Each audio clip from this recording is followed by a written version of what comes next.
Bienvenue, voici Girls Power, le podcast autour des femmes et des féminismes. Ici, on discute avec des autrices de leurs livres, de leurs expériences et leurs réflexions autour de l'histoire des femmes, l'évolution des féminismes, l'écoféminisme ou les sorcières. Les maîtres mots sont la bienveillance, l'écoute et le partage. Je m'appelle Marie, je suis libraire et à l'origine Girls Power est un cycle de soirées ayant lieu dans la librairie où je travaille. Vous vous apprêtez à écouter l'enregistrement de l'un de ces moments. Bienvenue dans le monde de Girls Power.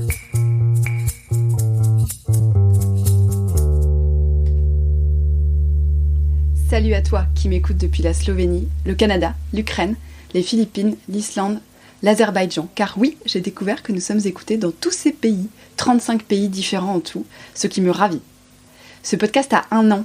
En 1 an, il y a eu plus de 19 000 écoutes. Ça fait 4 ans que je fais ces soirées féministes au comptoir des mots. C'est super chouette de voir qu'avec le podcast, on élargit la discussion. Alors merci à vous d'écouter et de partager. Continuez comme ça, c'est très bien ce que vous faites. Cet épisode est une rencontre avec Déborah Lévy, à l'occasion de la parution en français d'État des lieux, le 3e et dernier volume de sa trilogie autobiographique.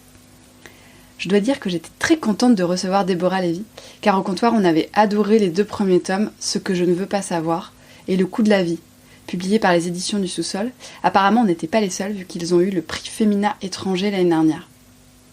En France, son œuvre est remarquablement traduite par Céline Leroy, une amie du comptoir, qui nous avait prévenu il y a 2 ans qu'elle était en train de traduire des livres vraiment formidables et qu'il fallait absolument qu'on les lise. Il s'avère qu'elle avait bien raison. Et puis, c'était une avant-première. On a pu faire cette soirée avec ce nouveau livre 1 semaine avant sa sortie, donc on a bien de la chance. Comme Déborah Lévy parle anglais, on a eu l'aide d'une interprète qui s'appelle Marguerite Capel, que vous allez entendre juste après. Bon, par contre, niveau chance technique, ça n'a pas été le cas, parce que j'ai eu un bug technique pile au moment où j'ai posé ma première question. Donc j'ai pu lancer l'enregistrement qu'au bout de 5 minutes, en plein milieu de la réponse de Déborah. Du coup, je vous remets le contexte. Je venais de dire que ces 3 livres forment ce que Déborah appelle « a living autobiography », une autobiographie vivante. Et j'ai demandé à Déborah, qu'est-ce qui vous a poussé à écrire une autobiographie après avoir écrit plusieurs romans, pièces de théâtre, nouvelles et poésie? C'est pas vraiment. Because I wanted it to be written in the storm of life, in the wind of life. So it's not a whole life. It's a very select part of a life. Parce que je voulais vraiment écrire ces livres dans la tempête de la vie, dans le prix, dans le vent, dans le tourbillon de la vie, et c'est pour ça que ce n'est pas une vie entière que je raconte, c'est vraiment des parties bien précises que j'ai sélectionnées. Another thing about it's a very long answer. That's okay. I'm so sorry. I have time. Okay. Another thing about this genre, which is really like a mashup of travel writing, of gender politics, of philosophy, of thoughts, multi-layered thoughts. Et autre chose à propos de ce genre, c'est que c'est vraiment un mélange entre le récit de voyage, entre l'analyse des questions politiques liées au genre, entre la philosophie, les réflexions en fait multiples. Oui. Is that I think I think when you write an autobiography, you sort of want to make a legend. When I read autobiographies, but this wasn't my thought. I thought, no, I am going to leave my own turbulence, the detail, and the feeling of my life. That's what I'm going to leave in these books. Ma compréhension d'une autobiographie, c'est que quand on l'écrit, c'est qu'on essaye de créer une légende, et c'était pas ce que moi je voulais faire, c'était pas mon idée. J'avais plutôt envie de laisser mes turbulences personnelles, tous les petits détails, tous les ressentis, en fait, s'inscrire dans ces livres. So it's not Picasso, right? If we think of the autobiographies that we read. So that was the impulse. I began to understand that it was political to begin. And I started.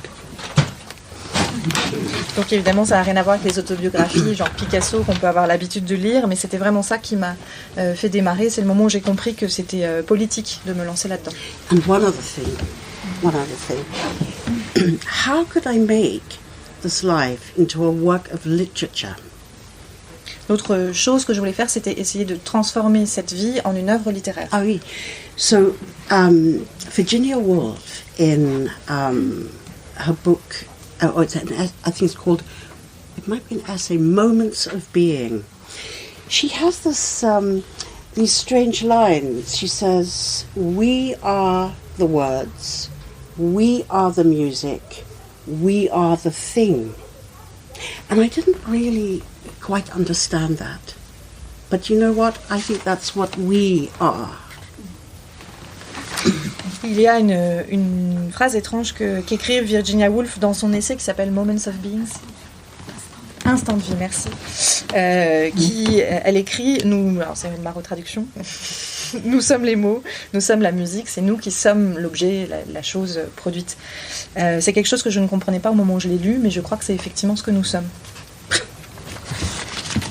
C'est parfait parce qu'en fait ça aborde déjà, du coup ça me permet une transition par rapport à une question que je me posais, c'est que quand vous dites que vous écrivez justement dans la tempête de la vie, du coup ça veut dire que vous écrivez des choses qui vous sont arrivées il y a assez peu de temps, donc vous êtes encore émotionnellement en tout cas en prise avec ce qui s'est passé. Est-ce que pour écrire sur des sujets là, est-ce que c'est plus difficile en fait que d'avoir pris un peu de recul? Yes, it's a really good question. So it's not quite while it's happening. It's a little bit after it, but not long after. And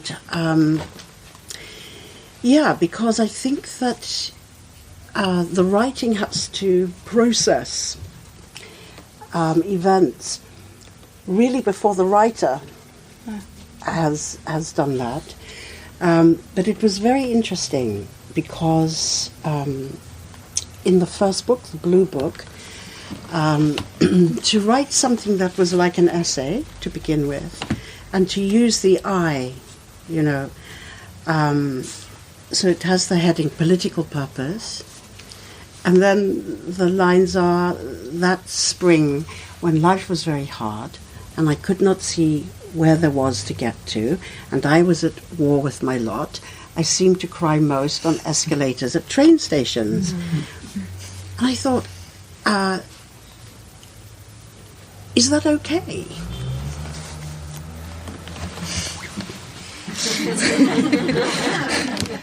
C'est une excellente question.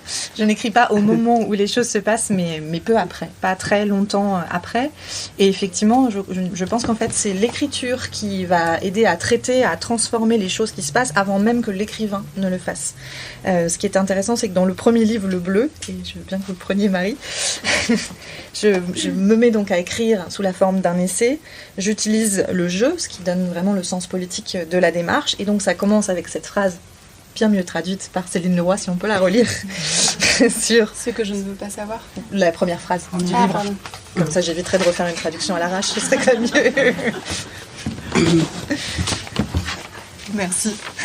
Ce printemps-là, alors que ma vie était très compliquée, que je me rebellais contre mon sort et que je ne voyais tout bonnement pas vers quoi tendre, ce fut, semblait-il, sur les escalators de gare que je pleurais le plus souvent. Et donc là, je me suis demandé, est-ce que c'est ok d'écrire une phrase pareille? Is it okay?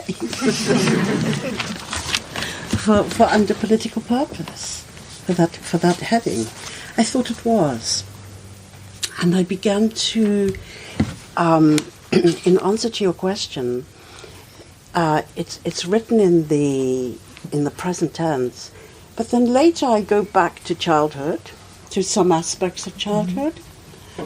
But not chronologically, because we all of us live in all of time. You remember what you were like at 10 years old. You remember the agony of being 15. So I began to technically try and make time coexist through all the books. So the blue one is really 40, The yellow one is 50, and the red one is my age now, which is 60. Donc je me demandais si c'était ok d'écrire une phrase pareille alors que je me donnais cette intention politique en entreprenant cette autobiographie, et je me suis dit que oui. Mais pour répondre à votre question, j'écris effectivement au temps présent, mais je fais aussi des retours dans certains moments de mon enfance, mais pas de façon chronologique. En fait, on vit tous dans des époques, dans des moments différents de nos vies. On peut se souvenir de qui on était à 10 ans, on peut se souvenir à quel point c'était atroce d'avoir 15 ans. Et j'ai essayé de trouver techniquement un moyen de faire coexister en fait, ces différentes époques, ces différents temps de vie au travers des livres. Et donc le livre bleu correspond quand même à une période qui est celle de la quarantaine. Le livre jaune, c'est 50 ans, et le livre rouge, c'est l'âge que j'ai maintenant, c'est 60 ans. Je vais rester un peu dans l'écriture, le processus d'écriture. Est-ce que c'était du coup la première fois que vous écriviez, vous utilisiez le jeu, et est-ce que c'était au début un peu difficile de l'utiliser? No, I had. Sorry, I don't know who to look at. I think it's sort of lonely for you because I come this way. I had written in the first person before. In my very first novel, which I wrote when I was 27, and the first line is called Beautiful Mutants. And the first line is, my mother was the ice skating champion of Moscow. Mm-hmm. Alors j'avais écrit la première personne dans mon premier roman que j'ai écrit à 27 ans, qui s'appelle Beautiful Mutants. On peut dire que les romans de Deborah Levy sont pas encore traduits en français. Et la première phrase donc était ma mère était championne de patinage à Moscou. But this is a fiction, so I have characters, I have avatars who speak for me, who speak for the writer. But in these books, I had to find a voice that was something like my voice. Mm. It's very hard to find our voice.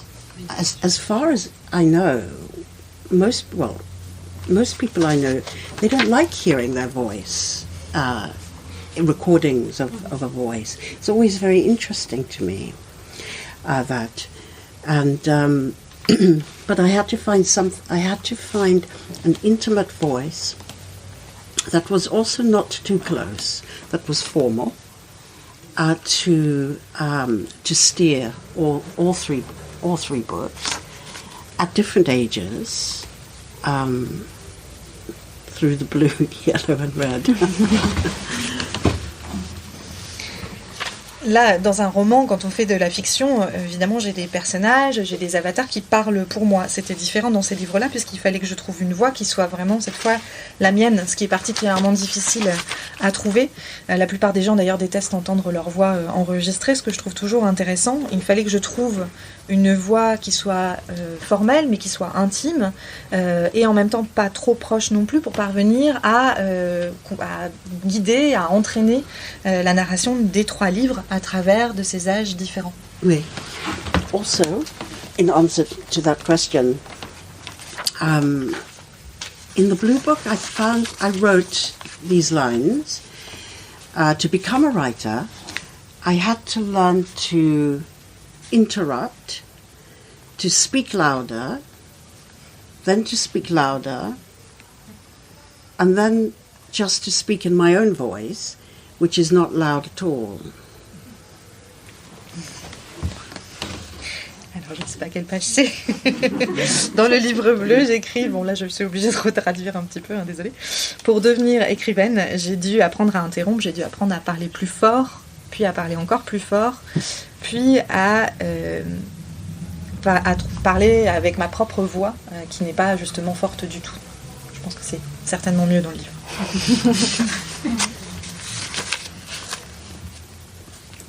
Vous l'avez évoqué, Une des forces en fait de votre écriture dans ces 3 textes-là, et notamment dans Ce que je ne veux pas savoir, c'est ce mélange assez habile, assez subtil de réflexion, de moments que vous avez vécus, et de citations, de textes de Marguerite Duras, de Gertrude Stein, de Céline Sciamma.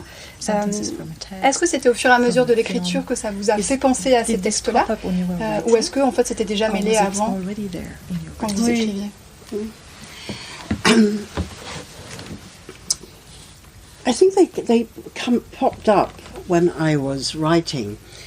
It's a very tricky thing to have a lot of quotes, because why are you doing it? You know, if you quote Walter Benjamin, is it to make it look like you've read all of Benjamin? Or I quote Marguerite Duras a lot, you know. And I was aware of this when I was writing. And so the question to myself was, why? And it was really because those quotes meant so much to me. They were a kind of home for me. So literature is, you know, I found a home in so many books. And I wanted to share them. You might know them already, but I felt that they were valuable. And then they sort of support my arguments, or they're against my arguments. So there's a discussion, you know, to be had. So they're a conversation. Those writers are in conversation with this writer and with you. Les citations, elles me viennent effectivement au moment où j'écris. Intégrer beaucoup de citations dans ces livres, c'est quelque chose d'assez compliqué. On peut se demander pourquoi. Si je cite Walter Benjamin, est-ce que c'est pour faire croire que j'ai lu tout Walter Benjamin, ou Marguerite Duras, que je cite énormément, par exemple, dans mon cas. Donc c'était quelque chose dont j'étais très consciente en écrivant, et je me suis demandé pourquoi je citais autant d'auteurs, et je me suis rendu compte que c'était vraiment parce que ces citations comptent énormément pour moi, parce qu'elles sont presque comme un foyer pour moi, c'est-à-dire que je me sens à la maison dans un certain nombre d'œuvres. C'est le rôle aussi que la littérature joue pour moi, et ça me donne envie de partager ces phrases, ces citations, parce qu'elles ont même si vous les connaissez déjà, elles ont néanmoins une certaine valeur, et puis parfois elles vont aller dans mon sens, ou parfois elles vont s'opposer au contraire aux arguments que je défends, et donc ça crée une possibilité de discussion en fait, et c'est une conversation entre ces auteurs que je cite, l'autrice qui est là, et vous les lecteurs. It was very important to me to honour something which was to have a voice, and to have a voice that is powerful, but not grander than I am. To have a voice that is fragile, but not more fragile than I am. But to let to have humour, but not comedy, but not happier than I am, but not unhappier than I am. This seems like a very basic point, but what I'm really saying is that sometimes it's as if we are obliged to just write something very powerful and strong, or obliged to write something very vulnerable, as if these things don't coexist in a female voice, right? You have to be one, or you have to do this. So I wanted them together. I wanted a very fully lived voice to lead the book. And I really do believe that if any of us wrote about our lives as we feel them, we would never be boring.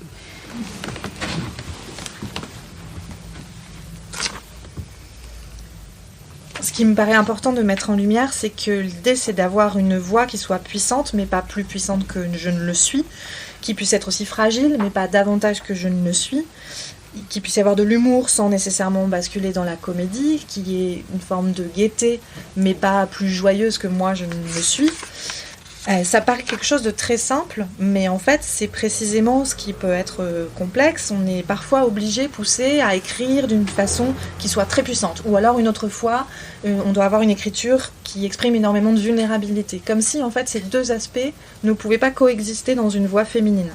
Et donc, ce que j'essaye de faire, et ce que je veux vraiment mettre en lumière là, c'est d'avoir une voix qui soit entière et qui soit pleinement vécue au travers du livre, parce que je pense que si n'importe lequel d'entre vous écrit sur votre vie, si vous l'écrivez comme vous ressentez vraiment les choses, ce ne sera jamais ennuyeux.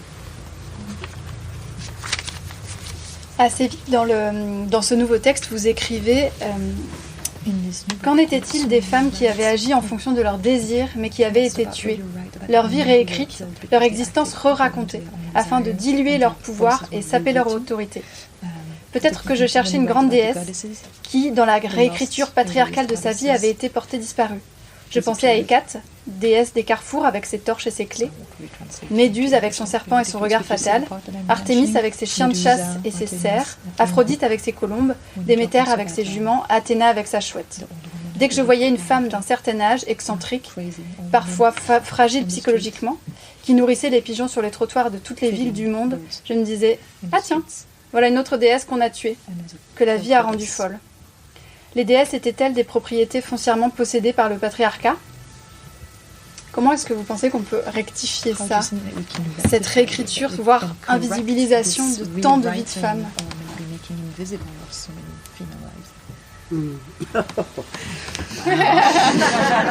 We got 3 hours. Yeah.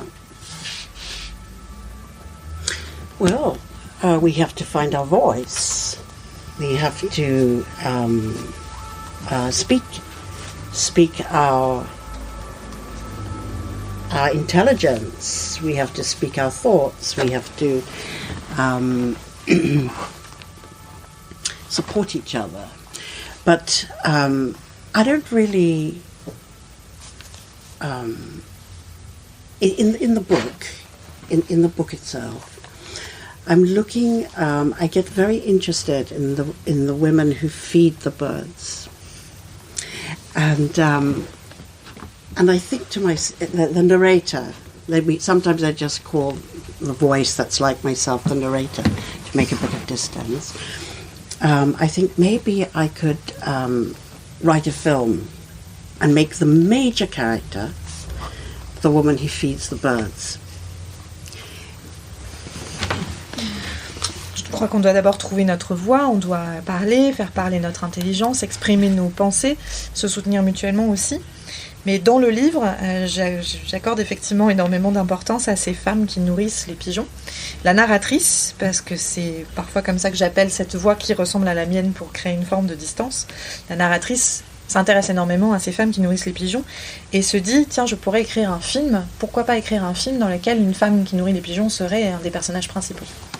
And then I see that she has, I think this is in New York, that I there are many women in every city and every country who feed the birds. But then I see that she has one eyebrow like painted up very high and one very low. Et puis je m'aperçois, je crois, donc cette femme, je la vois à New York, mais il y en a dans toutes les villes du monde et dans tous les pays, des femmes qui nourrissent les pigeons. Je m'aperçois en la regardant qu'elle a un sourcil qui est dessiné très très haut sur son front et l'autre beaucoup plus bas. And I think, oh, if I was to tell her story, I would have to tell the story of those eyebrows. How one is there and one is here. Et je me dis, si je racontais son histoire, je serais obligée de raconter aussi l'histoire de ses sourcils, celui qui est en l'air et celui qui est tout en bas. And that would be a good structure. Ça me donnerait une bonne structure. Maybe it's my next book.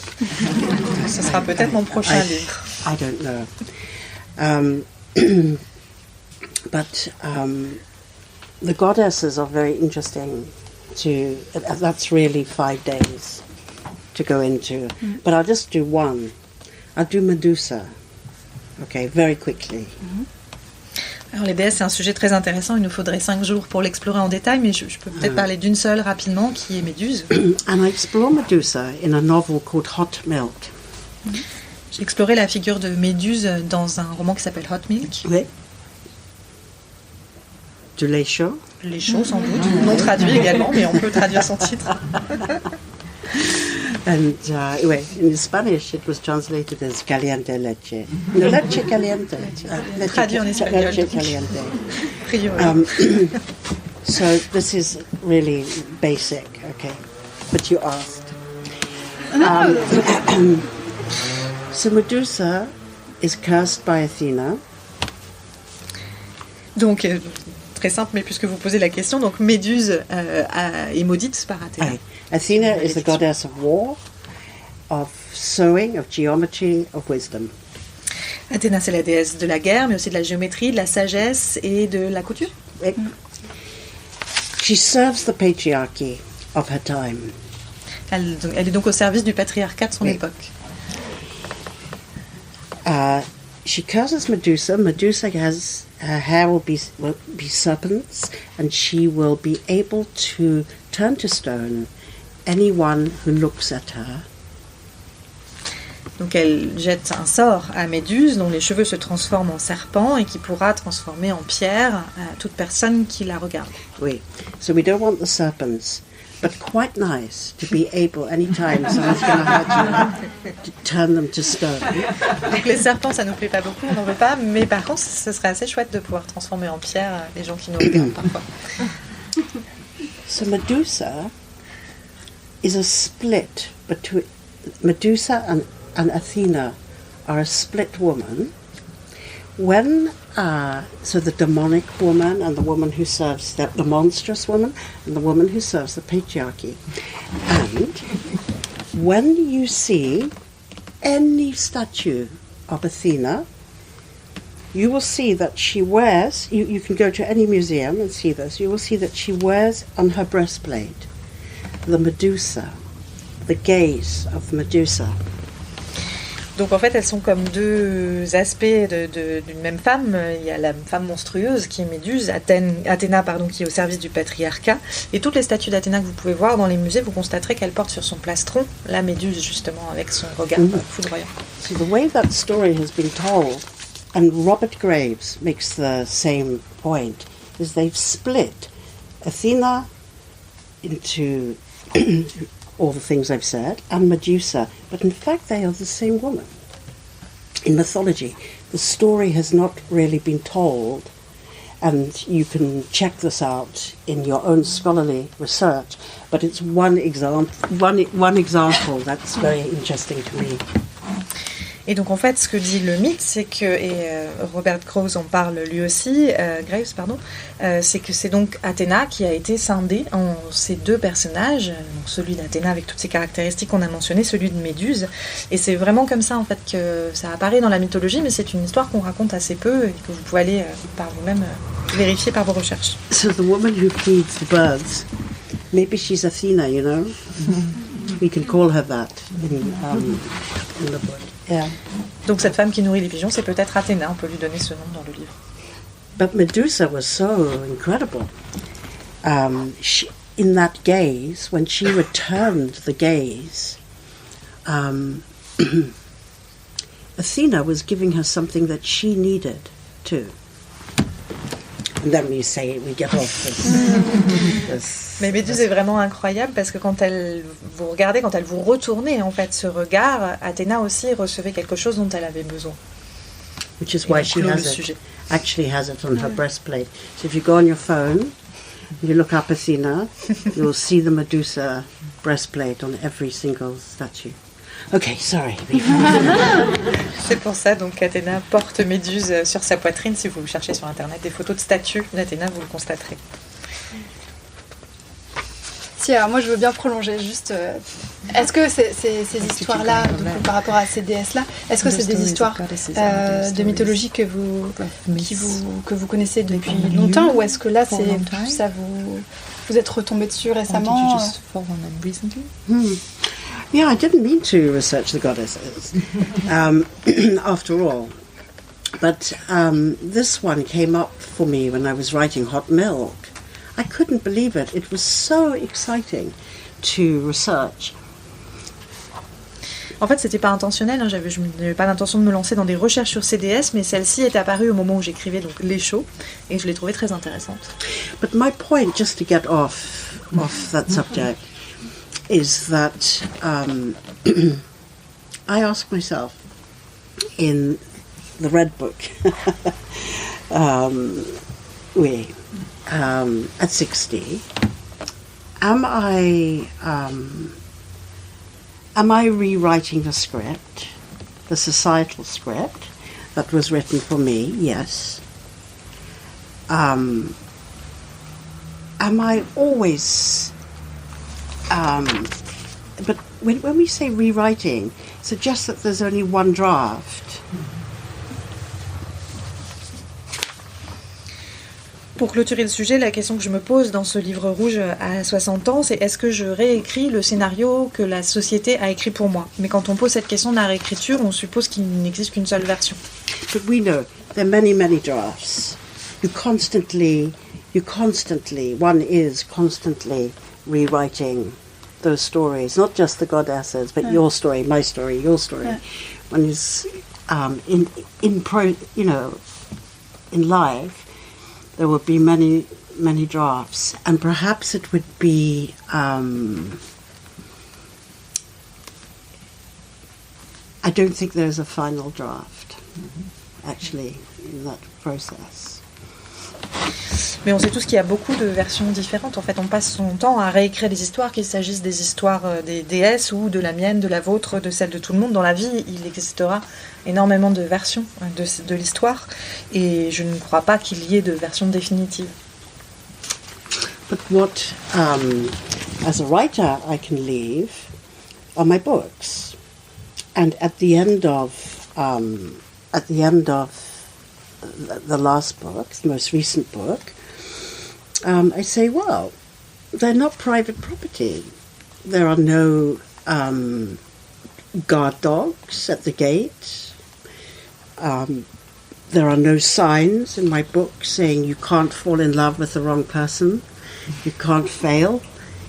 There is permission to be tender, tearful, to experience fear or joy, to go mad, to become famous, and to walk on the grass when the signs tell you not to. Parce qu'en tant qu'autrice, je peux laisser derrière moi, ce sont mes livres. Et à la fin du dernier livre, je dis justement que les livres ne sont pas une propriété privée. Il n'y a pas de chien de garde, il n'y a pas de panneau qui interdit de faire telle ou telle chose, ou qui dit vous n'avez pas le droit de tomber amoureux de la mauvaise personne. En fait, les livres vous autorisent à avoir peur, à être tendre, à être larmoyant. Ils vous autorisent à énormément de choses, y compris d'ailleurs à marcher sur l'herbe, même quand le panneau vous l'interdit. What I mean by the grass, it's a funny quote. It also comes from Virginia Woolf, A Room of One's Own, which starts with her it starts with her at an Oxbridge College, Cambridge. She's thinking something. Virginia Woolf can't really say that what she's thinking is valuable, right? But that's sort of what she's saying. And at these colleges, they have porters or beagles, and they are the guys, and they sort of wear these old English hats and suits, and they come and they tell you to walk. They told her to get off the grass and to walk on the gravel, to walk on the path. Cette histoire de l'herbe, elle vient aussi de Virginia Woolf, de Une chambre à soi. Au moment où elle est à l'université à Cambridge, elle réfléchit, et évidemment elle ne peut pas tout à fait dire que ses idées ont de la valeur, mais en même temps c'est ce qu'elle pense, et elle raconte qu'à l'université, donc il y a ces gens en costume traditionnel, ces espèces de gardiens, qui lui disent de ne pas marcher sur l'herbe et qui lui demandent de marcher sur l'allée en gravier. So you might think, okay, that's reasonable, get off the grass, walk on the path, but the thing is that Virginia Woolf was not educated. Her brothers had been sent to Cambridge, But she was educated at home. She was upper middle class, so her father had a good library, and so she sort of educated herself. So to be told, this is not your place, you have to walk there. This is the opening paragraph of A Room of One's Own. So when the very last line in my book is about the grass, and that's really an echo of her experience, saying, Virginia, walk on the grass. Alors ça paraît raisonnable de dire qu'il ne faut pas marcher sur l'herbe, il faut marcher sur le chemin, dans l'allée, sauf que Virginia Woolf, elle n'étudie pas à l'université. Ce sont ses frères qui ont été envoyés dans cette université. Elle, parce qu'elle est une femme, elle va se former elle-même à la maison. Elle vient d'une classe bourgeoise, d'une famille bourgeoise, et son père a une bonne bibliothèque, et c'est comme ça qu'elle va s'éduquer toute seule. Donc en fait, qu'on lui dise, vous n'êtes pas à votre place, c'est ici que vous devez marcher, vous, dans le tout premier paragraphe de Une chambre à soi, elle évoque ce sujet-là, et ça veut dire autre chose. Et c'est pour ça que la toute dernière phrase de mon livre fait référence à l'herbe, en écho à Virginia Woolf, et comme une manière de lui dire, Virginia, tu as le droit de marcher sur l'herbe. And Audre Lorde says it even better. She says, you can't dismantle the master's house with the master's tools. Audre Lorde le dit encore mieux, elle dit, on ne peut pas démanteler la maison du maître avec les outils du maître. So sometimes we have to build houses and sometimes we have to pull them down. Donc, parfois il faut bâtir des maisons et parfois il faut les détruire. C'est marrant parce qu'en préparant l'interview, j'ai hésité entre ces deux passages, en fait, entre justement le passage qui est plutôt à la fin, où vous parlez de vos livres comme n'étant pas des propriétés privées. Et finalement, je suis partie sur un autre passage. Avec ce nouveau livre, on vous suit de Mumbai à Londres, à Paris, à Berlin, en Grèce, sans oublier les propriétés imaginaires. Moi aussi, je cherchais une maison où je pourrais vivre et travailler à mon rythme. Mais même dans mon esprit, ce foyer était flou, immatériel, irréaliste, ou disons qu'il manquait de réalisme. J'aspirais à une vieille demeure majestueuse, à laquelle je venais par conséquent d'ajouter une cheminée ovoïde avec un grenadier dans le jardin. Elle avait des fontaines et des puits, de remarquables escaliers en colimaçon, des mosaïques au sol, des traces de rituels de tous ceux qui m'avaient précédé dans cet endroit. Cette maison était donc vivante. Elle avait eu une belle vie. C'était une maison aimante. Je désirais intensément cette maison, mais je n'arrivais pas à la situer géographiquement et je ne savais pas non plus comment acquérir un bien aussi spectaculaire avec mes revenus précaires. Je l'ai quand même ajouté à mon portefeuille de propriétés imaginaires avec quelques autres propriétés de second ordre. Ce nouveau livre approfondit justement la réflexion sur le foyer avec ce qui fait écho effectivement au livre de Virginia Woolf. Pourquoi est-ce que vous pensez que c'est encore une question centrale, même pour quelqu'un comme vous qui du coup avait une vie assez nomade pour suivre vos livres? Yeah, I don't know. Je ne sais pas.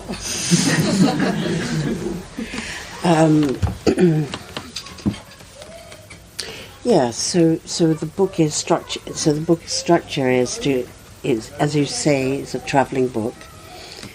But the narrator is working. They're not holidays. Okay, so she's sort of on book tour, but a bit like this. Now, I'm interested in the way that fantasy and reality collide. Alors le livre est effectivement structuré presque comme un récit de voyage, vous avez raison, sauf que la narratrice travaille, elle n'est pas en vacances, elle est en quelque sorte en tournée pour un livre, un peu comme ce qu'on fait ce soir. Ce qui m'intéresse, c'est la collision entre le fantasme et la réalité. Oui. So I think we all maybe perhaps have a sort of fantasy house in your mind. You design it on the bus. It's like this. It has, it's by a river, or it's on the top floor, and the light is like this. So I'm interested in the way that we make worlds in our imagination, because they tell us something about what we want, what we desire. Je pense qu'on a peut-être tous une maison imaginaire, une maison fantasmée en tête, qu'on s'amuse à construire, à élaborer quand on est dans le bus, on l'imagine au bord d'une rivière, ça peut être la lumière, les étages, etc. qu'on imagine. Ça m'intéresse la manière dont on se crée ces mondes imaginaires, parce que je pense qu'ils disent quelque chose de ce à quoi on aspire, de nos désirs. Oui. So I think women are taught to laugh at what they desire, for it to not be obtainable. Et on apprend aux femmes à rire de leurs désirs et que ces désirs ne soient pas atteignables. So, but I place a lot of value in that imagining. What if it was like this? What if it was like that? Mais moi, j'accorde de la valeur à cet imaginaire. Et si les choses ressemblaient vraiment à ça? Et si ma maison pouvait être comme ça? And it gives us a space to get a little closer. The imagining helps us in the reality of life to get maybe a little nearer it, because we've imagined it. Et ça nous donne peut-être la possibilité de nous rapprocher un tout petit peu de ce fantasme dans notre vie réelle, parce que justement, on l'a imaginé. So it's another way of really talking about the way women occupy space, about living warmly with others, and designing a little utopia, no matter how humble. C'est une autre manière de parler de la façon dont les femmes occupent l'espace, dont elles créent des relations de vie chaleureuses avec d'autres. C'est une façon de créer une petite utopie, si modeste soit-elle. Ça me fait penser au fur et à mesure, donc ça me fait penser à une autre question. Vous avez beaucoup voyagé, accompagné vos différents livres, et je me suis demandé si, au fur et à mesure des rencontres que vous faisiez avec les lecteurs et les lectrices de vos livres, est-ce que c'était différent? Je pense à ça parce qu'aujourd'hui, j'ai eu plusieurs personnes qui sont venues acheter vos livres et qui me parlaient de l'écho que ça avait pour leur vie ou celle de leurs proches. Et là, c'était des femmes, elles n'en retiraient pas forcément la même chose que ce que moi j'avais lu. Et je me demande si ça avait été la même chose pour vous. Est-ce qu'au fur et à mesure des tournées que vous avez fait pour un même livre, vous avez repéré une forme de réception différente?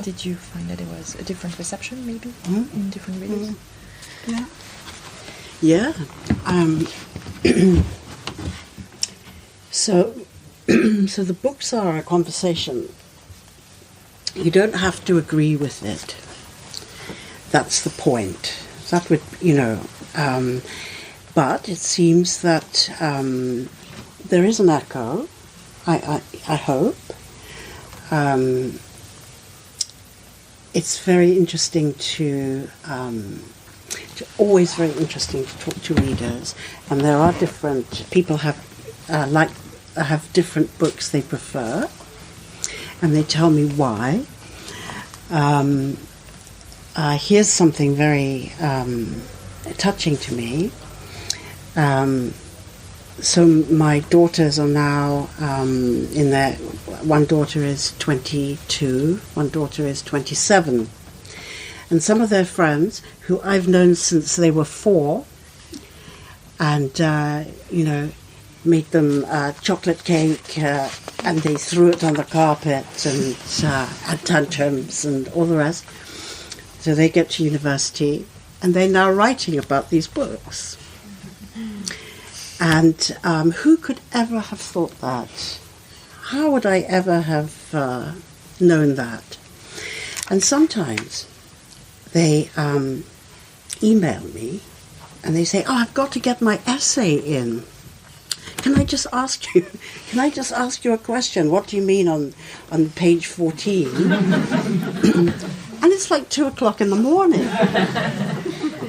And I have to say, dear Harriet, what you have to say, I have spoken in the books, and what you have to say is far more interesting. Love, Deborah. P.S. Bon courage." Ben oui, le livre est un dialogue. Quand vous le lisez, vous n'êtes pas obligé d'être d'accord avec le livre, mais bien sûr que j'espère qu'il trouve une forme d'écho. C'est très intéressant de parler au lecteur parce qu'il me raconte pourquoi il préfère tel ou tel livre, et ils n'ont pas les mêmes préférences, et il m'explique pourquoi. Et ce qu'il y a de plus touchant pour moi, c'est que mes filles aujourd'hui ont 22 et 27 ans, et leurs amis, que je connais depuis qu'elles avaient 4 ans, à qui j'ai préparé des gâteaux au chocolat qu'elles balançaient par terre quand elles se mettaient en rage, aujourd'hui sont à l'université, et certaines écrivent des essais, des dissertations sur ces livres-là. Et je n'aurais jamais imaginé, qui aurait pu imaginer une chose pareille. Et je reçois parfois des emails. Déborah, il faut que je soumette ma dissertation. J'ai une question, qu'est-ce que tu veux dire à telle page, à 2h du matin, auquel je suis obligée de répondre. Chère Harriet, j'ai parlé, je me suis exprimée dans les livres. Ce que tu as, toi, à dire est bien plus intéressant.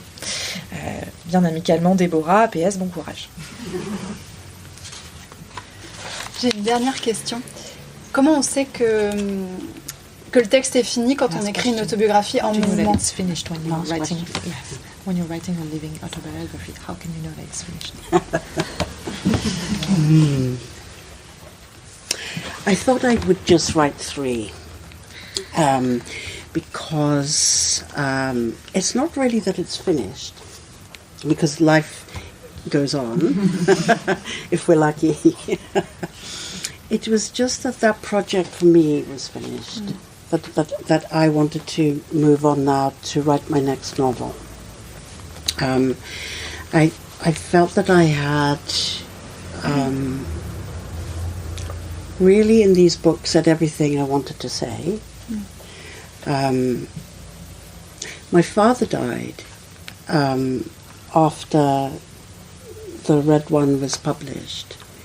And I read these books now, and he is in it.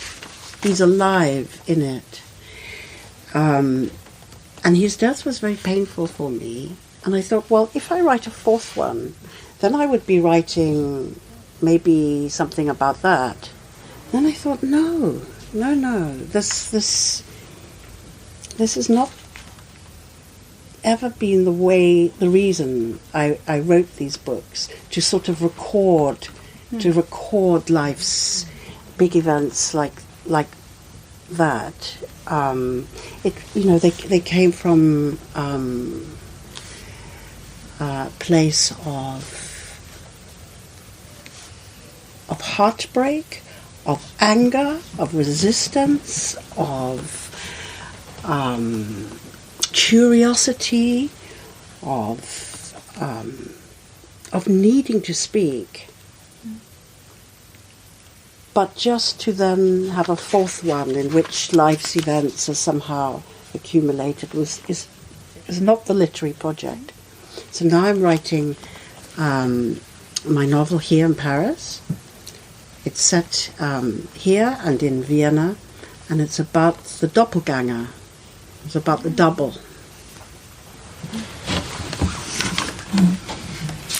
Je me suis dit qu'il n'y aurait que 3 livres, non pas évidemment parce que la vie est terminée, la vie continue quand on a de la chance, mais parce que ce projet était terminé pour moi. Dans ces 3 livres, j'ai le sentiment d'avoir dit ce que je voulais, et puis j'avais envie de passer à l'écriture de mon prochain roman. J'ai perdu mon père qui est mort peu de temps après la publication du livre rouge, et quand je relis ces livres, je le retrouve dedans. Il est vivant dans ces livres. Sa mort a été très douloureuse à vivre, et j'ai pensé à un moment que peut-être j'écrirais un 4e tome qui aborderait ce chagrin, ce deuil. Et je me suis dit non, parce qu'en fait justement ça n'a jamais été la raison qui m'a poussée à écrire ces autobiographies. L'idée n'était pas d'enregistrer, de consigner des grands événements de la vie tels que la mort de mon père. L'origine de ces livres, vraiment ce qui les motivait au départ, ça pouvait être le chagrin, la colère, une forme de résistance, une forme de curiosité, un besoin d'exprimer quelque chose. Mais si j'écrivais un 4e volume qui, quelque part, compilait une accumulation d'événements de vie, etc., j'avais l'impression de m'éloigner du projet littéraire tel que je l'avais imaginé. C'était pas ça le projet au départ. Donc en ce moment, là, j'écris un roman, ici à Paris, qui se passe entre Paris et Vienne, et qui aborde le sujet des doubles, des sosies. Vivement qu'on puisse lire ça alors. Oui, Julie. Merci Déborah. Merci Marguerite. Merci Marguerite.